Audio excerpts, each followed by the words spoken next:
네, 오늘 주신 하나님 말씀은 창세기 18장 1절에서 21절 말씀입니다.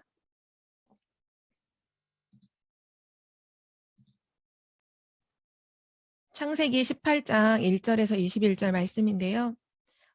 오늘 교독으로 좀 길지만 21절까지를 함께 읽으실 텐데 제가 한 절, 그리고 우리 성도님들이 한 절씩 읽으실 때 제가 성도님들이 읽으시는 속도를 잘 맞추지 못할 것 같아서 제가 대표로 한 분을 선정을 해서 읽어주셨으면 좋을 것 같아요. 그래서 박희경 랩넌트가 마이크를 켜고 교독으로 읽을 때 성도님들을 대표해서 읽는 것으로 하면 좋겠습니다.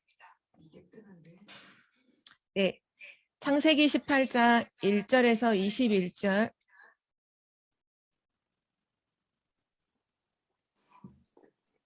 잠시만요.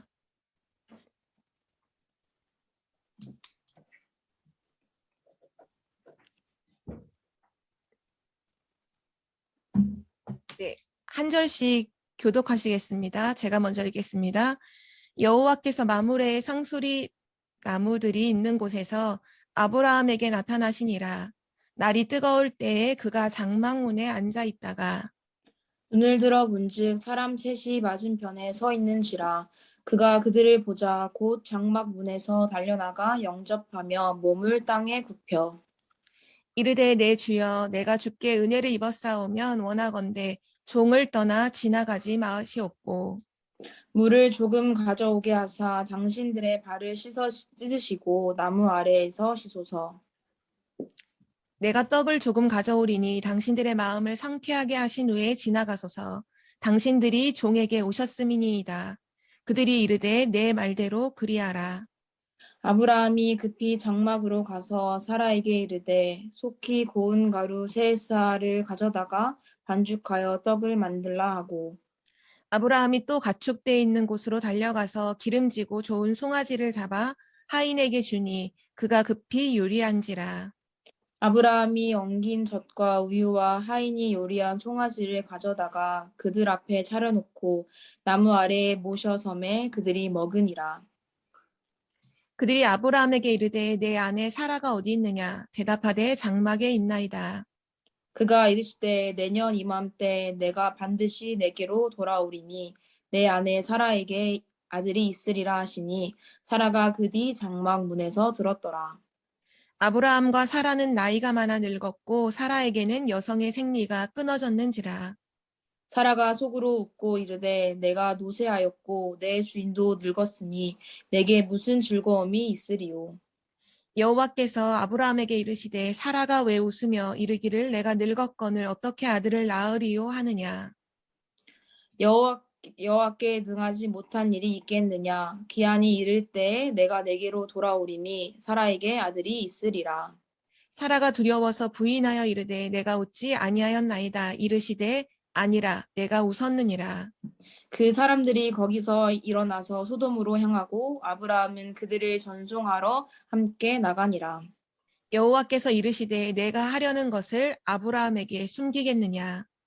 아브라함은 강대한 나라가 되고 천하 만민은 그로 말미암아 복을 받게 될 것이 아니냐.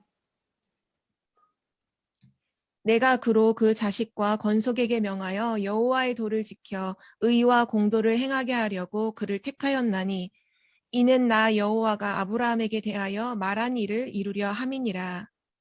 여호와께서 또 이르시되 소돔과 고모라에 대한 부르짖음이 크고 그 제약이 심히 무거우니 우리 21절은 함께 읽겠습니다. 내가 이제 내려가서 그 모든 행한 것이 과연 내게 들린 부르짖음과 같은지 그렇지 않은지 내가 보고 알려 하노라. 아멘.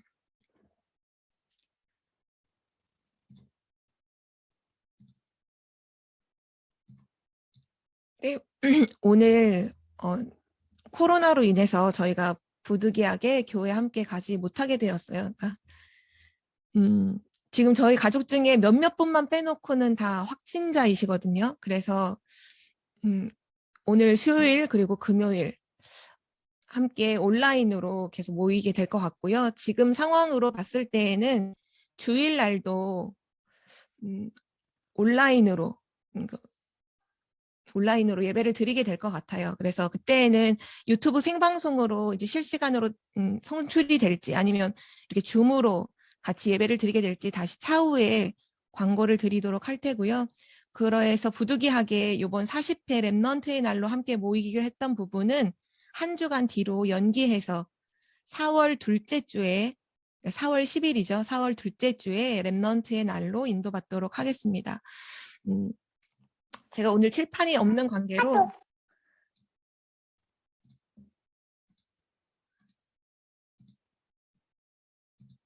칠판이 없는 관계로 제가 이 화면에서 쓰도록 하겠습니다.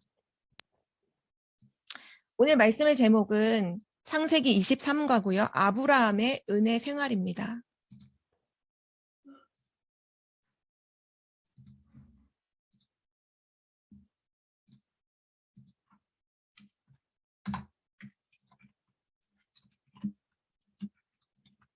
네, 아브라함의 은혜 생활. 오늘 그냥 아브라함이 어떻게 신앙생활을 유지했고 또 지속했는가 그냥 그것으로 머무는 것이 아니라 오늘 말씀을 듣는 그 모든 시간에 그럼 나는 복음 가진 나는 어떤 은혜 생활을 지금 지속하고 있는가 또 혹시 지금까지 그 부분이 없었다면 하나님의 음성으로 듣고 새롭게 은혜 생활을 시작하는 은혜가 있기를 기도합니다. 오늘 먼저 서론으로 볼 텐데요.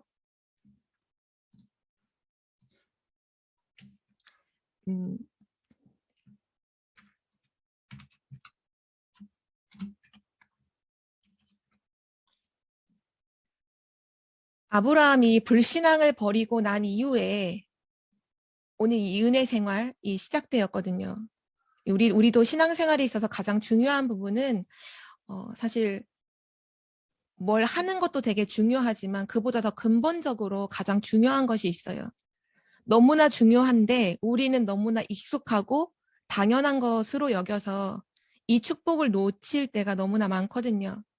그 축복이 뭐냐 하면 하나님이 우리에게 주신 최고의 축복인데요. 바로 우리가 하나님의 자녀라는 사실입니다. 하나님과 나와의 관계를 표현하는 가장 간단하고도 명확한 단어죠. 하나님의 자녀. 그 말은 하나님은 우리의 아버지시고 이게 들어있는 거죠. 하나님은 나의 아버지. 나는 하나님의 자녀. 원래 우리는 하나님과 아무런 상관이 없었던 존재였죠. 오히려 성경에는 하나님과 원수되었던 존재였다고 밝히고 있는데요. 그 하나님과 원수된 상태 속에서 우리는 누구와 관계하면서 살아갔느냐? 바로 사단과의 관계 속에서 살아가고 있었죠. 요한복음 8장 44절에 너희 아비 마귀의 자녀로 마귀의 종노릇하며 세상의 노예포로 속국으로 멸망의 길을 걸어가던 우리였는데 하나님께서 우리를 먼저 사랑하심으로 그리스도를 보내주셔서 그리스도께서 갈보리산에서 십자가에 죽으시고 부활하시는 그 모든 사건을 통해 우리의 모든 문제를 해결해 주셨습니다. 그래서 누구든지 예수 그리스도를 믿는 자는 하나님의 자녀가 되는 권세를 주셨죠. 바로 요한복음 1장 12절의 약속이죠. 근데 우리는 너무나 이 축복을 최고의 축복을 받았음에도 불구하고 이게 너무나 익숙하고 당연하기 때문에 실제 이 부분을 누리지 못하고 또 매일매일 이것을 인식하지 못하고 살 때가 너무나 많아요.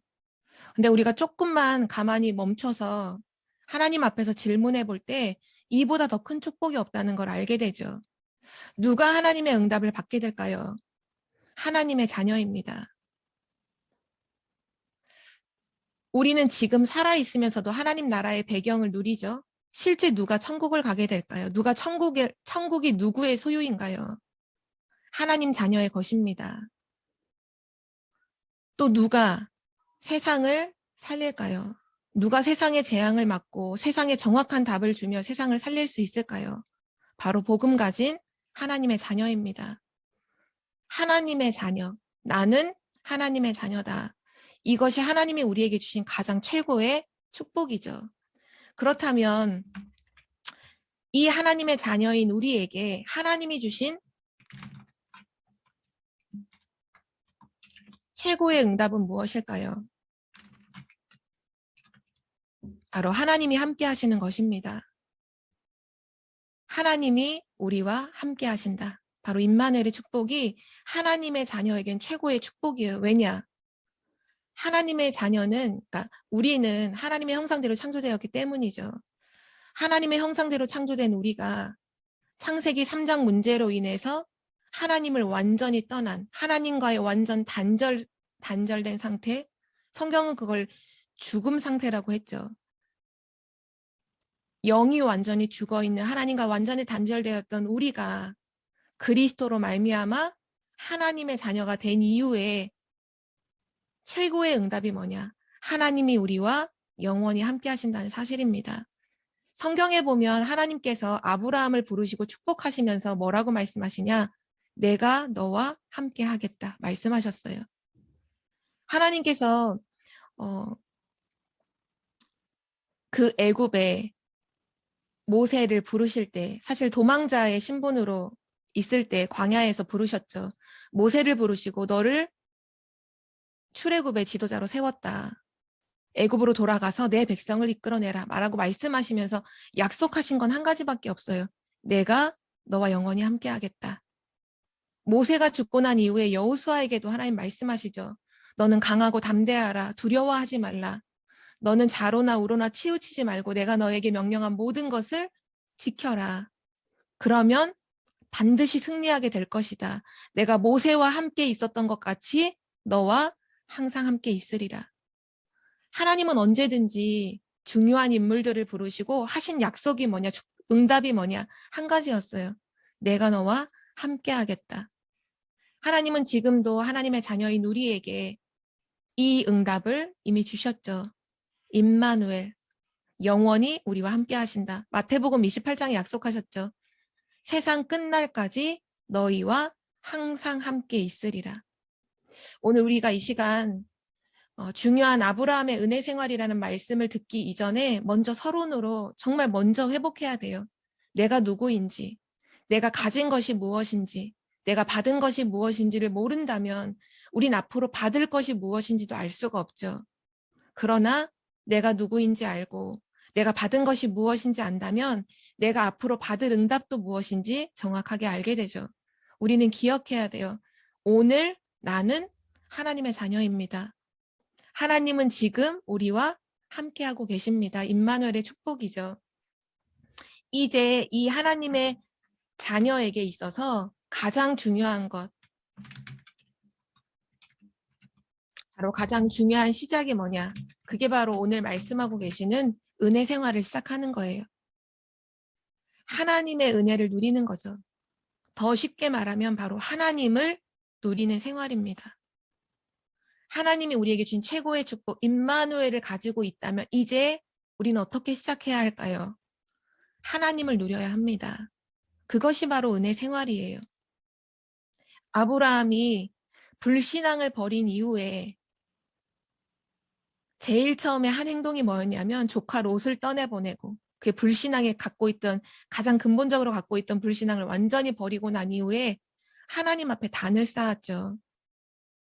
바로 은혜 생활을 시작한 것입니다. 오늘 이 시간 그 아브라함이 진짜 중요한 언약을 발견하고 은혜 생활을 시작했던 것처럼 오늘도 여기 계신 모든 우리 성도님들에게 진짜 중요한 하나님이 언약을, 하나님 내게 주신 언약을 발견하고 가장 중요한 하나님을 누리는 은혜 생활이 시작되시기를 기도합니다. 우리 오늘 꼭 기억해야 될 것이 있는데요.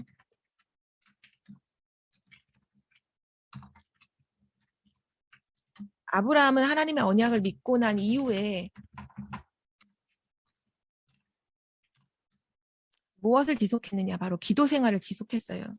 지금도 마찬가지예요. 하나님의 언약 백성이 언약을 믿고 기도를 지속한다. 그때 반드시 세 가지가 오게 되죠. 그 첫 번째가 뭐냐면요. 하나님의 언약 백성이 기도할 때 하나님은 우리의 가는 길을 여신다는 거예요. 언약을 붙잡고 기도하는 자에게는 하나님 반드시 길을 여십니다. 마태복음 6장 33절에도 말씀하시죠. 너희 먼저 그의 나라와 그의 일을 구해라. 그리하면 이 모든 것을 너희에게 더하시리라. 하나님의 나라와 의를 진짜로 우리가 붙잡고 기도한다면 하나님은 반드시 모든 길을, 세계복음하는 모든 길을 열어주실 줄 믿습니다. 또 마태복음 24장 14절에도 보면 이 천국 복음이 모든 민족에게 증거되어야 하리니 그제야 끝이 오리라. 우리가 진짜 복음 언약을 붙잡고 기도하기를 시작한다면 반드시 하나님은 우리의 삶을 우리의 인생 속에 세계복음화로 나아가는 모든 길들을 여실 줄 믿습니다. 이 복음이 땅끝까지 증거된 이후에 끝이 오기 때문에 진짜 복음의 언약을 붙잡고 기도하는 자에게 이 응답을 주시죠.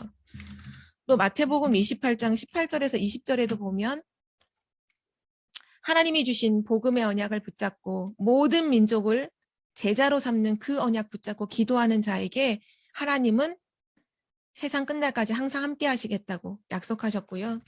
또 마가복음 16장 15절에서 20절에도 보면 만민에게 복음을 증거해라. 믿고 세례를 받는 자에게는 구원을, 믿지 않는 자는 정죄를 받을고 그 만민에게 복음이 증거될 때마다 하나님은 보좌로부터 전도하는 현장에 함께 하실 것이다. 하나님 말씀하셨어요. 하나님은 지금도 언약을 이루고 계시죠. 그 언약 붙잡고 기도하는 자에게 하나님 모든 길을 여시는 줄 믿습니다. 또 언약 붙잡고 기도할 때 두 번째로 오는 응답이 있는데요. 바로 하나님이 주시는 새로운 힘을 얻게 됩니다. 오늘 기도 수천 말씀에서 그런 말씀을 하셨죠. 압도적인 힘이 있어야 한다. 세상은 지금 사단이 네피림으로 세상을 장악하고 있기 때문에 그 흑암을 완전히 누를 수 있는 압도적인 힘을 먼저 우리는 힘을 얻어야 한다. 네, 맞아요. 바로 달려도 곤비치 않고 걸어도 피곤치 않을 장정도 넘어지고 소년도 자빠지는 다 그런 상황 속에서 영원히 힘을 얻을 오직 여호와를 앙망하는 자에게 새 힘을 주신다 약속하셨죠. 바로 그 영적인 힘을 하나님은 기도하는 자에게 언약 잡은 자에게 주신다고 약속해 주셨습니다. 사도행전 1장 8절의 말씀이죠. 오직 성령이 너에게 임하시면 너희가 권능을 받고 하나님 권능을 주신다고 약속하셨고요. 실제 그 응답이 사도행전 2장부터 28장까지 계속 성취가 되어져 나가죠. 그 힘은 어떤 열악한 상황과 어떤 어려운 환경, 어떤 핍박과 고난 속에서도 복음이 증거되도록 하는 놀라운 힘이었습니다. 오늘 이 시간 기도하는 자에게 하나님 이 힘을 주시고요. 마지막 세 번째로 어떤 힘을 주시느냐, 어떤 응답을 주시느냐. 하나님은 언약 잡고 기도하는 자에게 전도의 문을 여십니다. 성경에 보면 사도행전 2장 9절에서 13절에 보면 언약 잡고 기도할 마가다락방에 모여 기도하고 있는 그날에 15나라의 문을 여시죠. 사도행전 3장 1절에서 10절에 보면 성전 미문에 앉아있는 안진뱅이가 일어나는 그 중요한 문을 하나님께서 여시죠. 또 4장에 보면 남자만 그날에 예수님을 믿고 제자로 세워진 자의 수가 5,000명이나 되는 그런 일들이 일어나고요. 또 사도행전 6장 7절에 보면 예루살렘 지역의 허다한 제사장의 무리도 그리스도 앞에 복종하는 일들이 일어나고요. 또 사도행전 8장 1절 8절에서 보면 사마리아 현장에 하나님 전도의 문을 여시고 사도행전 9장에는 전도자 바울을 꺾으시는 전도의 문을 여시고 또 사도행전 10장에는 고넬료를 부르시는 그런 전도의 일들, 사도행전 11장에는 안디옥 지역의 중요한 제자의 문들이 하나님이 열어가시죠. 사도행전 13장 1절에서 4절에 보면 최초로 선교사로 파송되는 현장이 나오는데요. 그때 함께 금식하면서 기도할 때 하나님은 그 5절에서부터 어떤 일들이 이루어가시는 정확한 장소에 정확한 사람들을 준비하시고 만나게 하시죠. 사도행전 16장에 보면 기도하러 가는 그 현장에 루디아를 만나게 하시고 또 기도하러 가다가 저 많은 귀신 들린 여종을 만나게 하셔서 구원받게 하시고 또 감옥 안에 들어가서 감옥에 있는 간수와 간수장이 구원받는 하나님의 역사가 일어나죠. 또 사도행전 17장과 18장에 보면 회당에 중요한 하나님의 전도의 문을 여셨고요. 이러한 전도의 문들이 사도행전에 보면 끊임없이 일어나게 됩니다.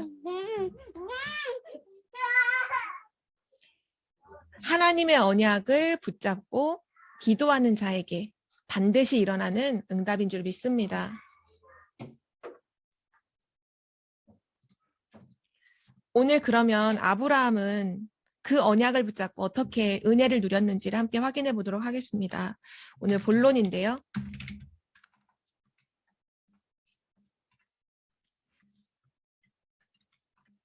아브라함이 은혜 생활을 지속했던 현장이 있어요. 오늘 우리가 읽었던 창세기 18장 1절에 보면 나오는데요.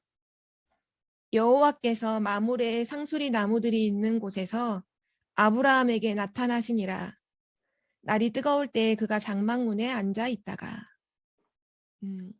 오늘 말씀에 보면 18장 1절에 보면 마므레의 상수리 나무 숲, 상수리 나무가 있는 곳 이렇게 나와 있죠. 여호와께서 마므레의 상수리 나무들이 있는 곳에서 아브라함에게 나타나시니라. 이 마므레 상수리 나무의 숲이 어딘가에서 들어보신 아마 기억이 나실 거예요. 그게 어디였냐 하면 아브라함이 롯을 떠나보낸 후에 하나님 앞에서 단을 쌓았던 현장이죠. 창세기 13장 18절에 보면 아브라함이 단을 쌓았던 바로 그 현장이 마므레 상수리 나무 숲이었습니다.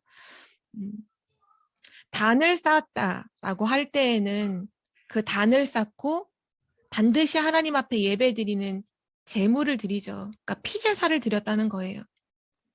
아브라함이 피제사를 드렸던 현장, 바로 그 현장이 마므레 상수리 나무 숲. 근데 아브라함이 지금 어디에 앉아 있었냐? 바로 거기에 앉아 있을 때에 하나님께서 아브라함을 찾아오시죠. 우리는 매일 어느 현장에 우리가 서 있는지를 점검해 봐야 돼요. 단을 쌓았던 현장이라는 건 다시 말하면 그리스도를 누렸던 현장이라는 말씀이거든요. 아브라함이 그리스도를 누렸던 바로 그 현장, 바로 그 현장에 아브라함이 한 번 단을 쌓았던 그때 그 날만 있었던 것이 아니라 그 이후에도 계속해서 그 현장에 머물러 있었다는 사실이죠. 그리스도를 누리는 바로 그 시간. 날마다 그리스도로 답을 얻는 바로 그 시간.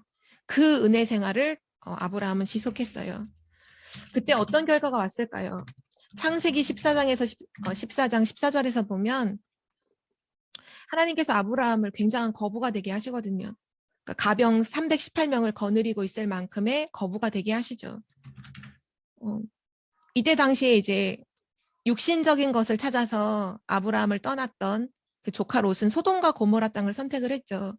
그리고 얼마 지나지 않아서 전쟁이 일어나고 모든 것을 빼앗기고 포로로 끌려서 잡혀가게 돼요.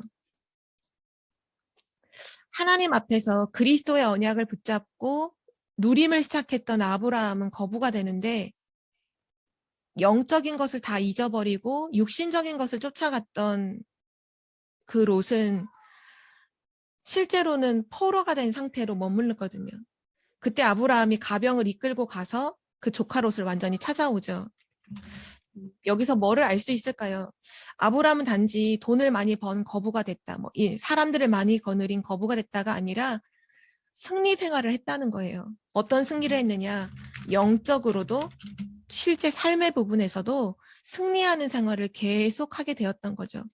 근데 더 정확하게 말하면 하나님께서 아브라함을 승리하게 하신 것이 맞아요. 아브라함은 단지 한 가지 했던 거예요. 하나님의 은혜 받는 그 생활 속으로 계속 들어갔는데 그리스도를 누리는 그 시간 속으로 하나님의 언약을 붙잡고 기도하는 그 시간 속으로 계속 들어갔는데 하나님께서는 그 아브라함을 영적으로도 승리케 하실 뿐만 아니라 실제 삶에서도 승리하게 하시는 그런 일들을 계속 이루어 나가셨던 거죠. 그러한 와중에 오늘 본문에 보면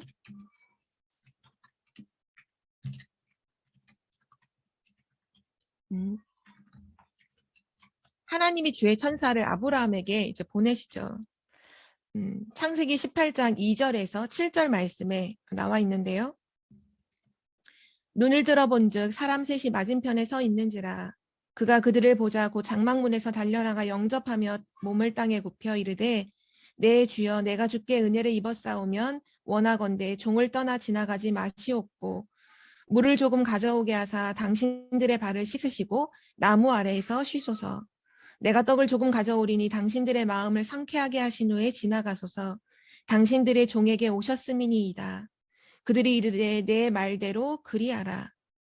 아브라함이 급히 장막으로 가서 사라에게 이르되 속히 고운 가루 세 쌀을 가져다가 반죽하여 떡을 만들라 하고 아브라함이 또 가축대에 있는 곳으로 달려가서 기름지고 좋은 송아지를 잡아 하인에게 주니 그가 급히 요리한지라. 아브라함이 하나님 앞에서 은혜를 누리는 하나님을 누리는 그 승리 생활을 계속하고 있는데 은혜 생활을 하고 있는 가운데 하나님께서 아브라함에게 주의 천사를 보내시죠. 지금도 마찬가지입니다. 하나님의 자녀가 하나님의 언약을 잡고 기도하는 그 현장에 하나님은 주의 천사를 파송하시죠. 성경에는 너무나 많은 증거들이 기록되어 있습니다. 성경에 보면 다니엘이 하나님의 언약 붙잡고 전에 하던 대로 기도하고 있을 때 하나님께서는 천사를 보내서 다니엘이 그 사자굴 속에 들어갔을 때 다치지 않고 살 수 있도록 하나님께서 지키셨죠.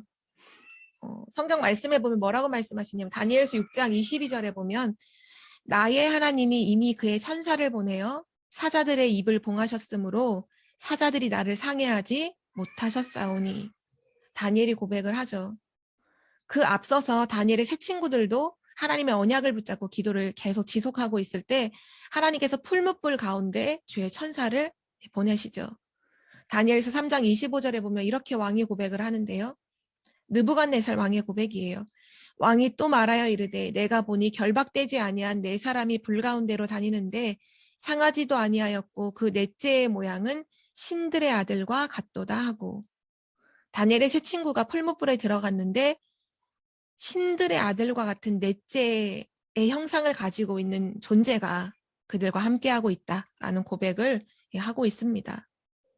또 성경에 보면 다니엘이 아니 엘리사가 도단성에서 중요한 하나님의 언약을 붙잡고 기도하며 렘넌트를 키우고 있을 때 그 도단성 현장에 하나님께서는 하늘의 불말과 불병거를 파송하시죠. 또 열왕기하 19장에 보면 히스기야가 아수르 군대가 쳐들어왔을 때에도 하나님의 언약을 붙잡고 기도하던 그 밤에 하나님이 주의 사자를 보내서 18만 5천 명을 완전히 무너뜨리시는 일들도 일어나죠. 또 사도행전에도 보면 베드로가 복음을 증거하다가 이제 옥에 갇히고 다음 날이 되면 사형에 처하는 그런 상황에 놓여 있을 때 초대교회 성도들이 함께 모여서 가정에 함께 모여서 집중으로 기도하죠. 그 언약 잡고 기도하는 그 시간에 하나님께서는 주의 천사를 보내셔서 옥문을 여시고 베드로를 그 옥에서 꺼내 오도록 하나님이 인도하셨죠. 지금도 하나님의 언약 붙잡고 기도하는 그곳에 하나님은 주의 천사를 보내셔서 주의 뜻을 이루시고 말씀을 성취하시는 줄 믿습니다. 하나님께서 오늘도 아브라함에게 주의 천사를 보내셔서 무엇을 말씀하시느냐? 내년 이맘때에 사라가 아들을 낳을 것이다. 그 말씀을 오셔서 또다시 말씀 주시죠. 그냥 단순하게 아브라함에게 아들을 주겠다. 아들을 낳게 하겠다. 그 말씀을 하시는 것이 아니라 우리가 지난주 수요일에 말씀에서도 나왔던 것처럼 그 아들을 주시면서 하나님 뭐라고 말씀하셨냐? 너의 후손과 영원한 언약을 세우겠다. 내가 너의 후손과도 이 언약을 세움으로 이 언약이 영원하도록 하겠다. 하나님께서 말씀하셨죠. 아브라함에게 아들을 주시겠다는 것은 단순히 이삭을 주시겠다는 정도가 아니라 하나님의 언약, 영원한 언약을 약속하셨다는 사실이에요. 그 영원한 언약을 가진 복음의 후대를 하나님께서 약속하신 거죠. 그 복음의 후대를 통해서 하나님은 복음을 지속하시고 아브라함에게 약속하신 것처럼 너로 말미암아 천하 만민이 복을 얻게 될 것이다는 바로 그 세계복음화의 언약을 성취하시겠다는 바로 그 약속을 다시 한번 천사를 보내서 약속하신 것이죠. 지금도 마찬가지예요. 우리가 하나님의 언약을 붙잡고 조용히 혼자서 내 삶의 현장에서 기도하고 있는 그 정시기도 시간에 하나님의 그 언약을 붙잡고 조용히 묵상하는 바로 그 시간에 하나님은 주의 천사를 보내셔서 우리에게 영원한 언약을 성취하시고 세계복음화의 일들을 이루어 가시는 줄 믿습니다. 오늘 그 언약을 붙잡는 믿음의 사람들이 되시기를 기도합니다. 오늘 네 번째인데요.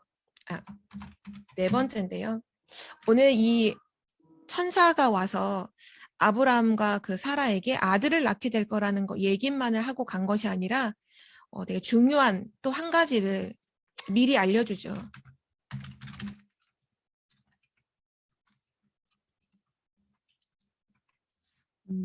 오늘 본문 16절부터 21절에 보면 소돔과 고모라 땅에 대한 그 멸망을 아브라함에게 미리 말씀을 하시죠. 특별히 오늘 18장 17절에 보면 되게 중요한 말씀을 하시는데요.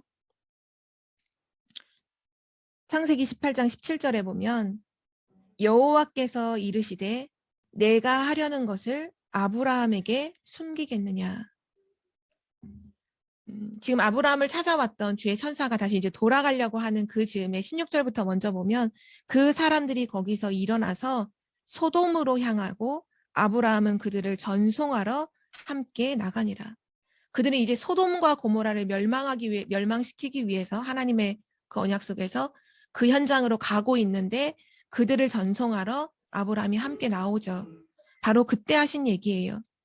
17절에 여호와께서 이르시되 내가 하려는 것을 아브라함에게 숨기겠느냐. 이 말씀은 무엇일까요? 하나님은 언약 잡고 기도하는 자에게 반드시 미래를 보이신다는 사실이죠. 내가 하려는 것을, 이제 앞으로 하려는 것을 아브라함에게 숨기겠느냐? 숨기지 않겠다. 알게 하겠다. 그 얘기시잖아요. 하나님은 지금도 누구에게 미래를 보여주시느냐? 언약 잡고 기도하는 자에게 미래를 보여주십니다. 특별히 지금 중요한 메시지가 말씀의 흐름 속에서 선포가 되고 있죠. 그 말씀이 뭐냐 하면 우리 랩넌트들에게 많이 말씀하시는 부분인데요. 2030년부터 2080년 이때를 두고 이제 뛰어야 되는 사람들이 랩넌트들이다라고 요즘에 메시지가 계속 흐름에서 선포가 되고 있어요. 혹시 이 기한을 좀 이렇게 따져보셨나요? 이때에 내 나이가 몇 살일까 이런 부분들 혹시 따져보셨나요? 앞으로 미래 50년을 하나님께서 우리에게 미리 말씀하신 거예요. 앞으로 다가올 미래 그 50년을 두고서 랩넌트들을 미리 준비할 수 있도록 말씀하신 거죠. 이때 이 미래 50년이 세상의 모습은 어떠할까요? 세상의 흐름은 어떠할까요? 창세기 3장 문제 이후로부터 세상의 모든 흐름은 시대는 바뀌고 과학이나 이런 발달된 그런 현상들은 달라질지라도 세상의 흐름은 언제나 똑같았어요. 그 세상의 흐름은 바로 네피림입니다. 앞으로 2030년과 2080년 바로 그 미래 50년의 세상의 흐름은 어떻게 될 것이냐? 네피림이에요. 사단 충만한 자들이 세상을 장악하게 될 것이고 사단에 충만하여서 그 다가오는 영적인 후유증 때문에 심각한 영적 문제가 일어날 것을 우리는 미리 알아야 돼요. 이미 성경에도 말씀하고 있죠. 마태복음 24장에 보면 말세에 어떤 일이 처처의 기근과 전쟁과 분쟁과 이런 문제들이 많이 일어나게 될 거라고 성경은 말씀하고 있죠. 또 디모데후서 3장에도 보면 말세는 고통하는 때라고 분명히 말씀하고 계십니다. 하나님께서 이러한 미래를 우리에게 말씀을 통해서 미리 보여주시는데요. 그 미래를 보여주시는 이유가 뭘까요?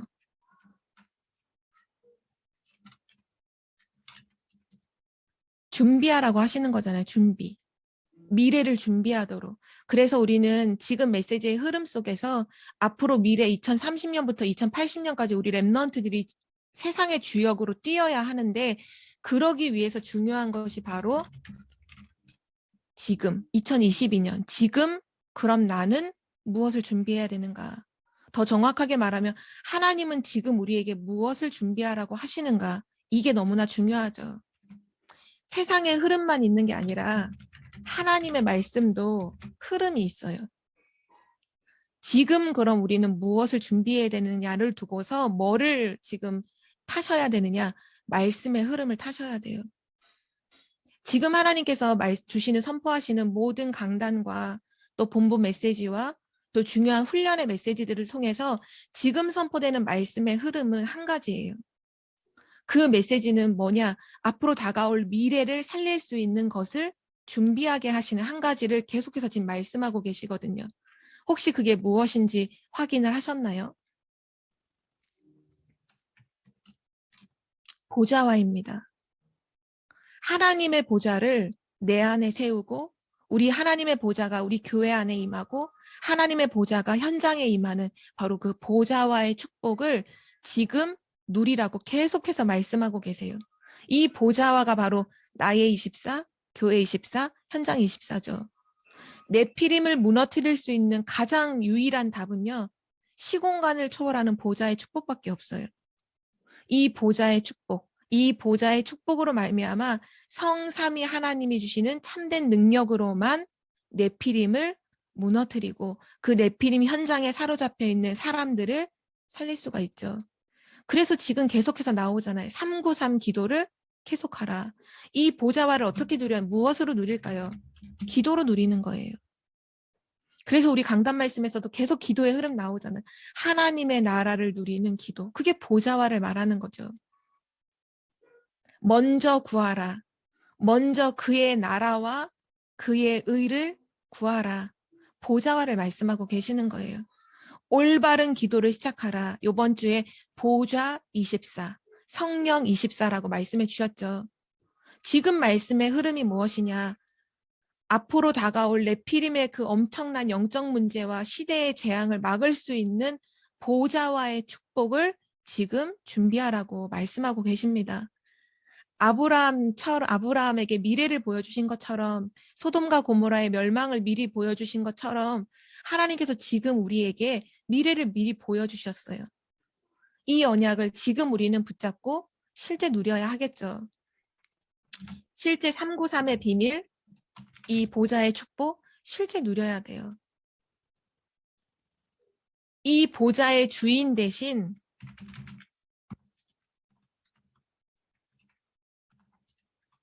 성삼위 하나님으로 충만케 되어지는 이 기도가 날마다 우리에게 있어야 돼요. 지난주와 이번 주 기도 수천 말씀을 통해서 매일매일 선포되는 말씀이 뭐였죠? 남은 자의 기도, 순례자의 기도, 정복자의 기도였죠. 그 기도의 핵심이 무엇이었나요? 한 가지만 구하는 거였어요. 하나님의 영으로 충만케 하옵소서. 그리스도의 영으로 충만케 하옵소서. 성령으로 충만케 하옵소서. 결국 한 가지죠. 성삼위 하나님으로 충만케 하옵소서. 지금 메시지에서 많은 것들을 말씀하고 계시는 것 같지만 한 가지를 말씀하고 있어요. 뭘 준비해야 되느냐? 보좌화. 이 보좌를 내 안에 세우고 우리 교회 안에 세우고 현장에 세우는 것. 그것이 하나님이 우리에게 보여주신 바로 미래입니다. 오늘 마지막 결론인데요.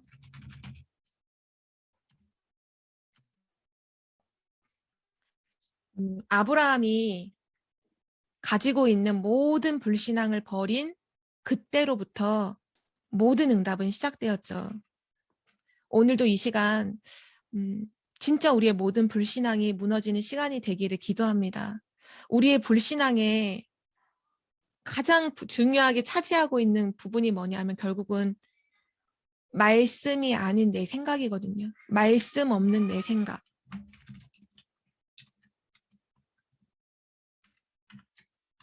언약과 상관없는 내 생각. 이것이 우리로 하여금 은혜 생활을 지속하지 못하게 하는 가장 큰 걸림돌이에요. 말씀 없는 내 생각, 언약과 상관없는 내 생각, 그 생각 속에 빠져 있으면 은혜 생활을 하는 게 아니라 늘 그 늘 절망하고 염려하고 고민하고 갈등하고 그 생각 속에 빠질 수밖에 없거든요. 오늘 이 시간 말씀 없는 내 생각, 언약과 상관없는 내 생각을 완전히 버리고 하나님이 주신 언약, 진짜 하나님이 주신 지금 선포하는 실제 말씀의 흐름 속에서 주시는 바로 그 언약을 굳게 붙잡는 자들 되시기를 기도합니다. 하나님의 언약을 굳게 붙잡고 내 생각이 아니라 기도를 시작하면 어떤 응답이 올까요? 오늘 말씀 그대로죠. 하나님께서 반드시 승리하게 하십니다. 또 하나님께서 우리가 기도하고 언약 잡고 있는 그곳에 천군과 천사를 파송하셔서 하나님의 놀라운 일들이 이루어 가시죠. 또 하나님은 우리가 언약 잡고 기도하는 그때에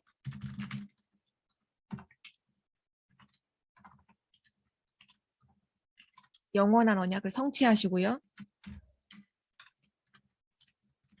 그리고 우리에게 미래를 보여주시죠. 승리하는 생활. 하늘의 천군과 천사가 활동하며 영원한 언약을 성취하시고 우리에게 미래를 보이시는 그런 일들을 하나님은 지금도 이루어 가시는 줄 믿습니다. 오늘 아브라함의 신앙생활이라는 말씀이었는데요. 그럼 마지막 결론으로 진짜 오늘 말씀을 끝나고 난 이후에 우리가 진짜 하나님 앞에서 깊이 묵상하고 찾아야 될 것은 이거겠죠. 나의 은혜 생활은 지금 나의 은혜 생활은 무엇이고 나는 어떻게 은혜 생활을 지속할 것인가. 아브라함이 단을 쌓았던 그 현장에서 날마다 은혜 생활을 지속했던 것처럼 결국은 은혜 생활은 어디로부터 시작해야 되냐면 그리스도를 누리는 것으로부터 반드시 시작됩니다. 그것으로 시작되지 않으면 그 모든 것들은 종교 생활일 수밖에 없어요. 그리스도로 끝내고 그리스도를 누리고 그리스도로 행복한 바로 그 시간. 나는 완전히 사라지고 그리스도만 남는 그 시간. 그 그리스도의 누림의 시간으로 은혜 생활이 시작되고 그것이 지속되는 우리 청주복음교회 모든 성도님들 되시기를 기도합니다. 제가 기도하고 마치겠습니다. 살아계신 하나님 아버지 감사합니다.